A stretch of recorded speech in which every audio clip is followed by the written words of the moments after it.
Hey, so I just want to talk about Disclosure Day since it just came out on streaming recently, and I have some thoughts. And I hope that I can articulate them. So here we go. So it's going to be major spoilers for Disclosure Day. If you're not interested in spoilers, or if you still want to watch the movie, then go watch the movie and then come back to this so that we can have a discussion because I have questions. So this was a fun time for sure. I just think that unless disclosure like this results in free healthcare and a basic universal income or entirely eliminates the need of money to survive, period, then most people will just go about their day like, oh, okay, thought so. Well, back to work. What was the goal here? Who was it that activated the allegedly only 2 experiencers on the whole planet? Just that one ET? What the hell are the other ones up to? What's their aim? What's the point of disclosure? Just to make people go, ooh, ah? They literally do at some point reference others, but for some reason, none of the others are active in the movie ever. Perhaps only in the flashbacks of the only 2 experiencers on the planet. I'm sorry, I can't get over the fact that he keeps saying it's only ever been you 2. What do you mean? Why is that necessary to the narrative? Why has it only ever been 2? There have been countless accounts of experiencers in the history of ufology. Why is it important for there to only be these 2? And what makes them special? They never really touch on that. They try to make this whole thing with the fact that one of them can understand them and the other one understands humanity, and that's how we're all going to understand each other. What? Okay, that's cool and all, but don't sit here and tell me that they're the only 2 experiences.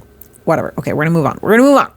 I also want to say I'm not here to validate or disprove any of the varied claims about any of this material contained in this movie. Any of the material claimed in this movie or claimed in ufology research, period. Okay, I'm not here to validate or disprove any of that. But I have consumed a lot of UFO/secret space program whistleblower content, and disclosure isn't just about acknowledging ETs exist or have existed.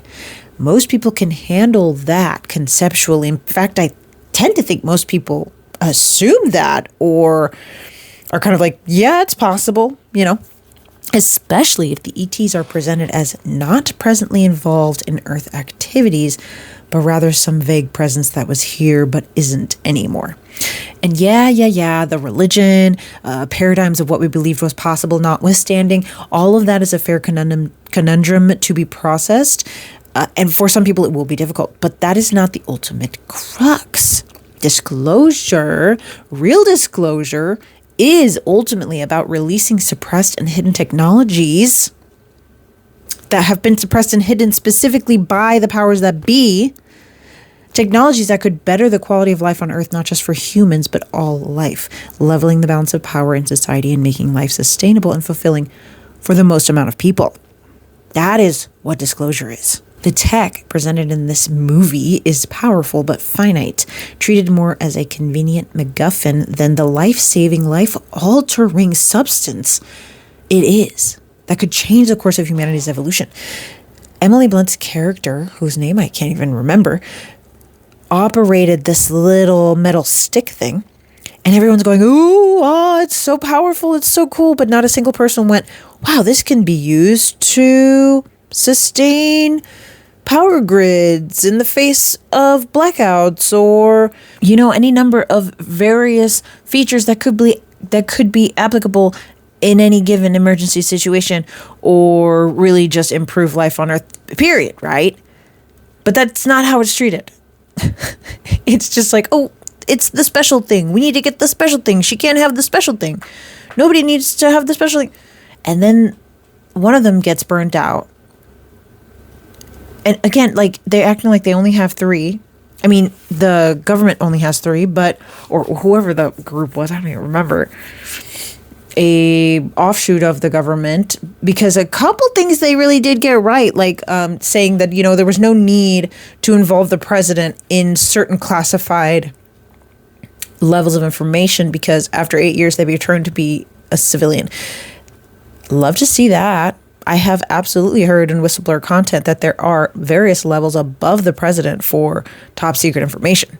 And it makes sense. If a president's term is max 8 years, why would you tell this guy the deepest secrets of, I don't know, the deep state or the secret space programs or whatever it may be, okay? My point is, sure, disclosure, a term popularized by legendary ufologist Stephen Greer in the 90s, who never even got a single mention. Hold on, let me pause here to just talk about how much I feel this movie disrespected the UFO community. Like, I do not know, and I will say this out front, I have zero idea what kind of research they did, who they talked to, any of that.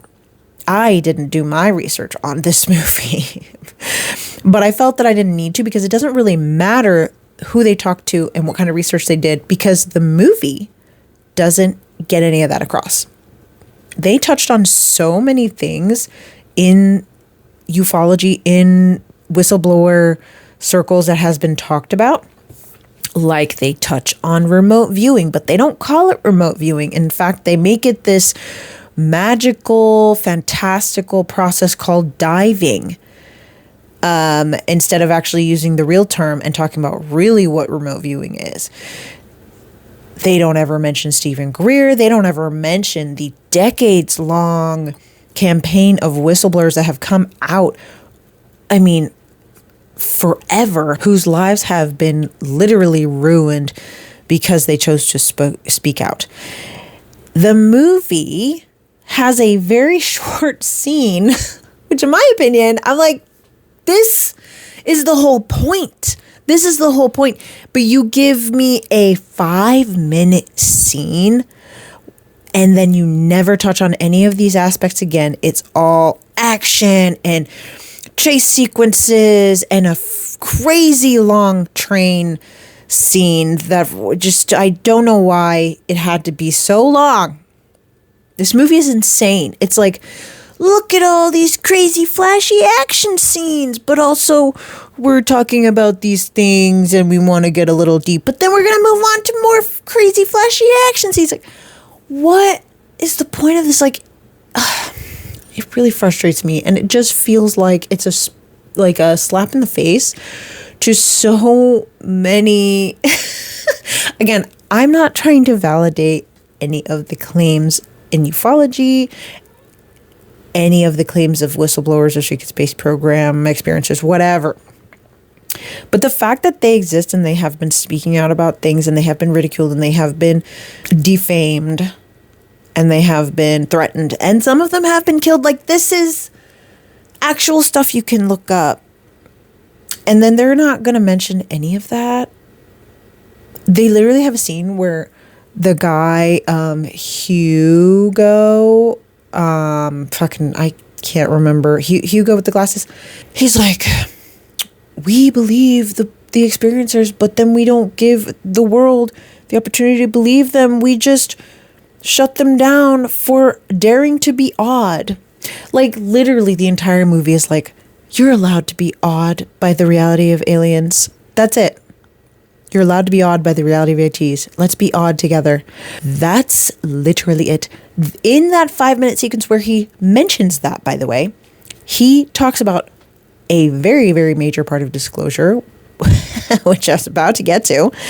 Disclosure is about, sure, it's about ETs and our place in the world, but those things are only necessary circumstances that should push us towards the real message, which is embracing empathy, caring for one another, wanting the best for everyone, and being able to achieve that through the responsible and fair use of technologies, which would result in a sustainable environment for everyone to thrive in.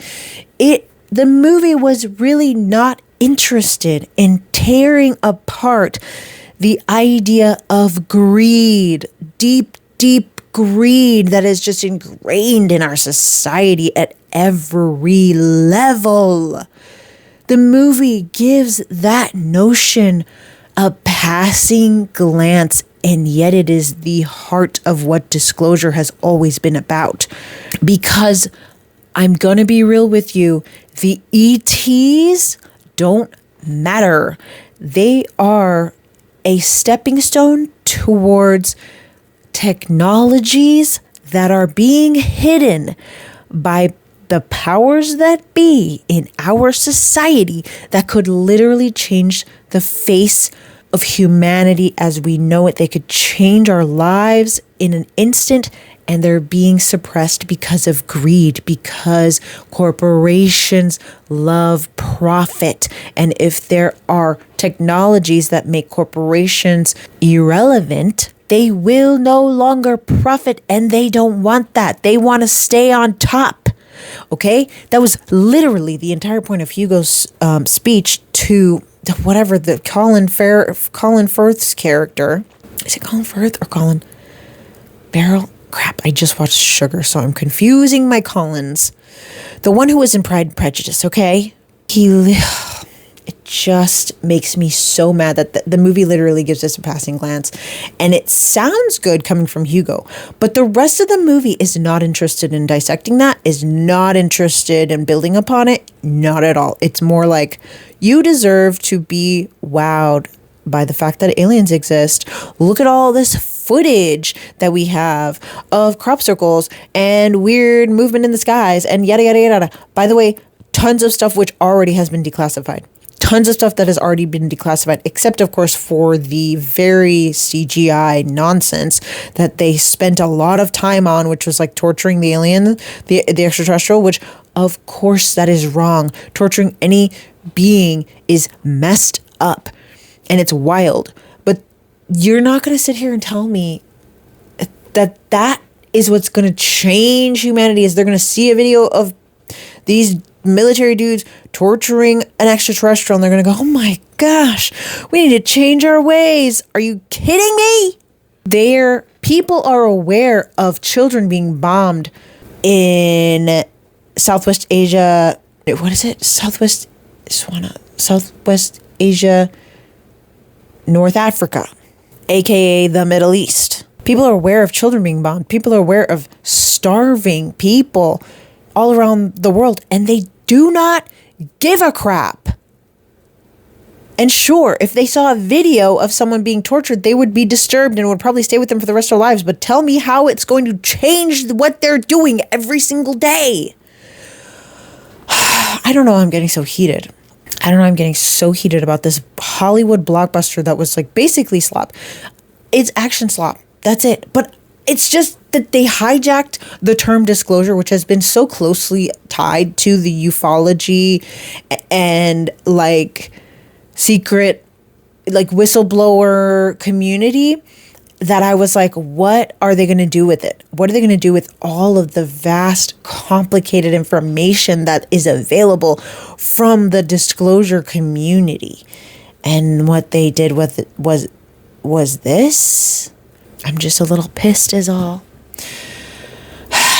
Anyway, the movie was like really close and had all the cards in play, but it's like the end of the movie happened before they got to the main point. Like I said, they gave a passing glance to the ultimate crux of disclosure, but they never fleshed it out.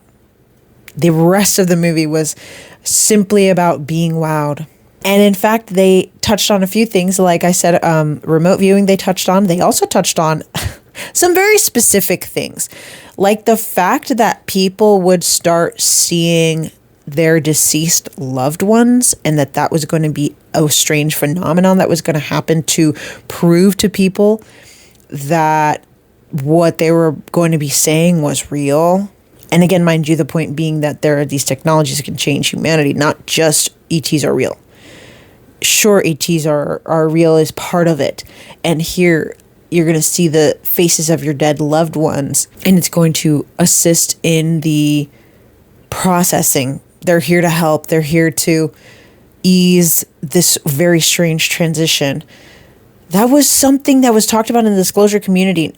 Not validating that it's a real thing that was going to happen or anything like that, but strange that they brought that into the movie, and yet they didn't bring in other things. And the way they brought it into the movie was very bizarre.